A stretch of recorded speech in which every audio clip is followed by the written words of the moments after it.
Hey you all, how's it going today? I wanted to speak to you about something that is pretty common, and you've probably either thought this way, engaged in this behavior, or have seen this behavior. I know in working with clients over the past 20 some years that this is very common. And even when we look at movies or television or media, or just even the individuals that influence us, maybe your mom, your aunts, it's this focus on the total number instead of the breakdown of that number.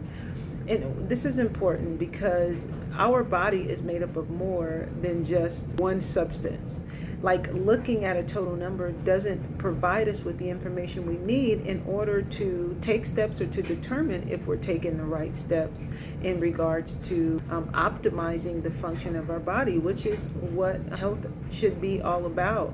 But if we have this idea that, well, if the number on the scale goes down, then I'm healthy, then we'll find ourselves doing unhealthy things like using these GLP-1s, these weight loss drugs or injections, and having side effects that are detrimental and counterproductive to our health by causing damage to our digestive system and causing muscle loss because of the depletion of nutrients that's there. All weight loss is not good weight loss, and I've found that oftentimes individuals are performing actions or activities, doing extreme cardio or extreme cuts in their nutrition because they're focusing on calories versus the nutrients, and it really is causing harmful side effects to our body. For one, it's difficult to be able to maintain muscle, and this is what you want to be you would want to be your priority, is because this affects every component in our body, and it's reflective of longevity. When we look at the statistics of death after the age of 60, we look at hip fractures and falls. A large percentage of individuals will accelerate their death, and so we want to look at optimizing our health and building strength, which is going to help that, and not just dropping the number. If we're so focused on a number dropping, then we're going to sacrifice what we actually need in order to live.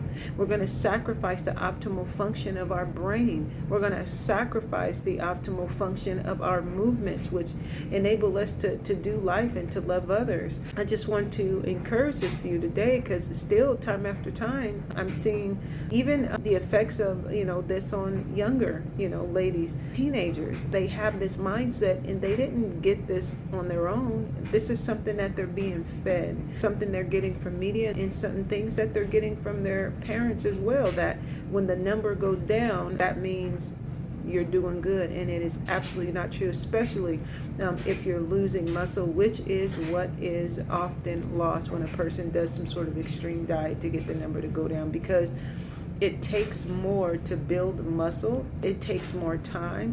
It takes more intentionality and more specifics in order to do that. And it's a lot easier just to do extreme things to cause the number on the scale to go down, and you can lose muscle very quickly. So you all, I don't want to see anybody suffer when they don't have to suffer, and this is something that is so common for individuals past the age of 40. We're suffering in our own bodies when we don't have to, and this is one of the ways that we're punishing ourselves with this idea that the number is an indication. Now, on the flip side of that, there's also this idea that, oh, I'm doing the right thing, it's okay if I have all this visible fat. No, it's not about the size, it's not about the shape, because everyone has a shape, bigger shapes, smaller shapes, but you still have a shape.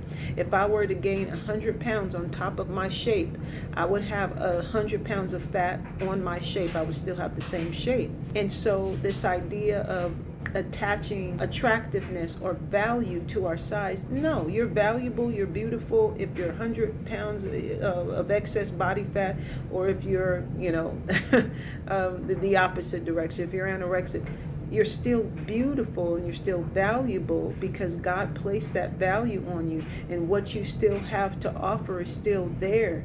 Now, that reflection, it looks different. Why? Because of what you believe about who you actually are.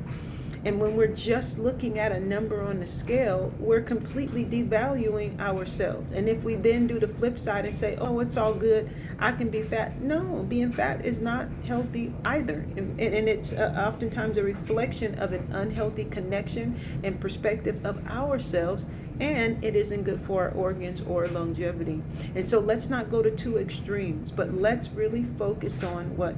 Exercising to optimize movement and function of our body. So that's going to mean you need to prioritize resistance training, because our body wants to deplete muscle incrementally as we increase with age, and that percentage increases as we live longer. And so you want to do resistance training so that you can actually maintain what you're able to do prior to your 50s and your 60s and your 70s. You still want to be able to dance and walk and play with your grandkids. And so you want to prioritize resistance training. And then it has a number of other effects, positive effects, necessary effects on your body. And when you're losing this muscle, it is reflective of something that is not functioning properly on the inside.